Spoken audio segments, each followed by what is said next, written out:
নমস্কার বন্ধুরা, আমি সুমনা আর আমার এই ছোট্ট ছাদ বাগানে তোমাদের সবাইকে স্বাগত।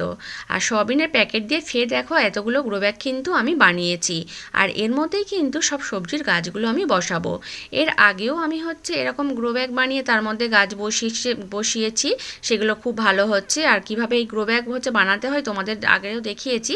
আর ফের যেহেতু আজকের বানাচ্ছি তাই ভাবলাম নতুন বন্ধুদের একটু দেখায়। আর এই দেখো এখানে একটা আমি সয়াবিনের প্যাকেট নিয়েছি। প্যাকেটের যে দিকটা কাটা রয়েছে সেই দিকটা দেখো সমানভাবে ফের আমি কাঁচি দিয়ে কেটে নিচ্ছি। দেখো কেটে নিয়েছি। আর এবারে এই দিকটাও সমানভাবে কাঁচি দিয়ে কেটে নেব। দেখো দুদিকটা সমানভাবে আমি কিন্তু কেটে নিয়েছি। আর এখানে দেখো একটা মজবুত দড়ি নিয়েছি। আর এবারে দেখো কিভাবে আমি প্যাকেট দিয়ে গ্রো ব্যাগ বানাচ্ছি। দেখো হাত দিয়ে প্যাকেটের একটা মাথায় ধরলাম, ধরে দেখো প্যাকেটটা কিন্তু আমি ভাঁজ করে এক জায়গায় জড়ো করছি। দেখো পুরোটা এক জায়গায় জড়ো করে নেব, সমানভাবে কিন্তু এই ভাঁজটা করতে হবে। আর এবারে এই দড়িটা দিয়ে ভালোভাবে টাইট করে কিন্তু বেঁধে নেব। এমন করে বাঁধবো যেন না দড়িটা খুলে যায় পরে। আর দড়িটা কিন্তু একটু লাইলনের নিলে ভালো হয়, যাতে না এই দড়িতে জল লাগার পরে তাড়াতাড়ি দড়ি নষ্ট হয়ে যায়, তেমন কিন্তু দড়ি নিতে হবে। আর এখানে দেখো ভালোভাবে আমি কিন্তু টাইট করে বেঁধে নিয়েছি। এবারে সাইডে যে দড়িগুলো রয়েছে এগুলো দেখো কাঁচিতে কেটে দিচ্ছি। দেখো কেটে দিয়েছি। আর এবারে এই প্যাকেটটাকে কিন্তু উল্টে নেব।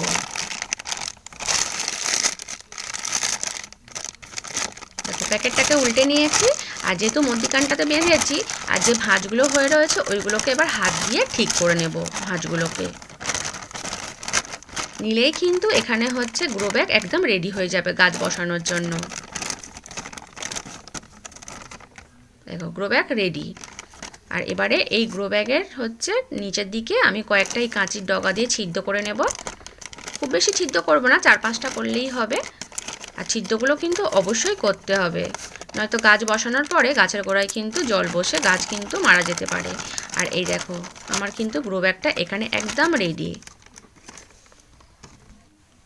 ফের দেখো এতগুলো গ্রো ব্যাগ আমি কিন্তু বানিয়ে নিলাম।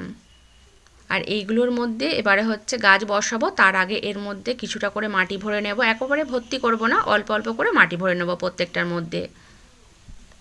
এই দেখো প্রত্যেকটার মধ্যে কিন্তু আমি দেখো অল্প অল্প করে মাটি ভরে নিয়েছি।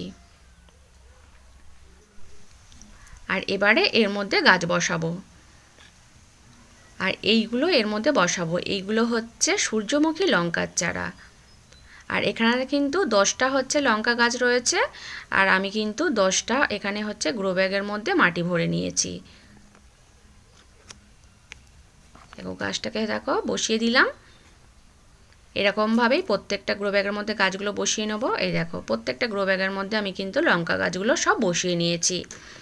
আর গ্রো ব্যাগগুলোকে একটু মুড়ে দিয়েছি, যেহেতু গাছগুলো ছোট, যাতে গাছের গোড়ায় পর্যাপ্ত পরিমাণে আলো বাতাস পড়ে আর গাছ তাড়াতাড়ি বাড়তে পারে, তার জন্যই সব এগুলোকে মুড়ে দিয়েছি। পরে আবার খুলে দেওয়া যাবে গাছগুলো বাড়লে। আর এবারে দেখো আমি কিন্তু গাছের গোড়ায় জল দিয়ে দিচ্ছি।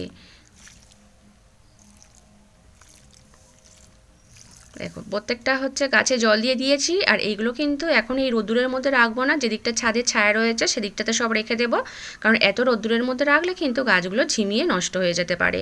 আর এর আগেও কিন্তু আমি এরকম গ্রো ব্যাগ বানিয়ে তার মধ্যে গাছ বসিয়েছি, খুব ভালো হচ্ছে তার মধ্যে গাছ। আর এই দেখো আমার মটরশুঁটি গাছে দেখো মটরশুঁটি ধরেছে। এই দেখো এখানে কতগুলো ধরেছে, এই সাইডটাতেও ধরেছে কয়েকটা। এই দেখো এখন কিন্তু ছোট ছোট সবে কচি। আর যেহেতু এই মটরশুঁটি গাছ আমি আমার ছাদ বাগানে এই প্রথমবার করলাম, তাই কিন্তু আমার খুব ভালো লাগছে। আর এখানে দেখতে পাচ্ছি যে কটা ফুল হয়েছে প্রত্যেকটা ফুল থেকেই কিন্তু ফল হচ্ছে, একটাও কিন্তু ফুল নষ্ট হয়নি। দেখো অনেকগুলো কিন্তু হয়েছে মটরশুঁটি।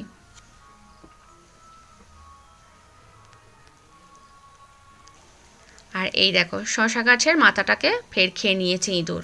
এর মধ্যে কিন্তু মাথায় একটা শশাও ছিল, মাচাই মনে হয় গাছটাকে আর উঠতেই দেবে না। আর রাস্তার ধার থেকে এই কুমড়ো গাছটাকে তুলে নিয়ে এসেছিলাম, সব পাতাগুলো ইঁদুর খেয়ে নিয়েছিল। আর একটা মধ্যিখানে ছিল, কিন্তু গাছটা দেখছি বেঁচেই আছে, বাড়ছে এবার।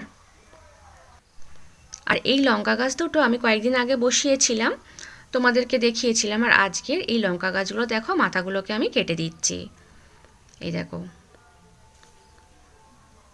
এইটারও এই মাথাটা কেটে দেব। এই যে একবার মাথা কাটলাম ওখান থেকে কিন্তু ফের দুটো হচ্ছে ডাল বেরোবে। আর এত ছোট থেকে আমরা যদি এরকমভাবে করতে থাকি তাহলে কিন্তু গাছ বড় হতে হতে অনেক কিন্তু ঝাগড়া তৈরি হয়ে যাবে। এই দেখো আমার এই গাছগুলো দেখো, আমি এরকম ছোট থেকেই কাটতে শুরু করেছি আর গাছগুলো এখন দেখো কত ঝাগড়া, আর গাছে কিন্তু প্রচুর পরিমাণে ডালপালা হয়েছে।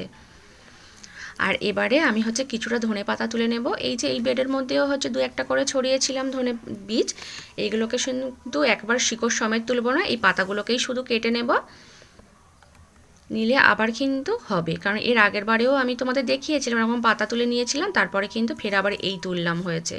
এইটার মধ্যেও কয়েকটা হয়ে রয়েছে, তুলে নেব।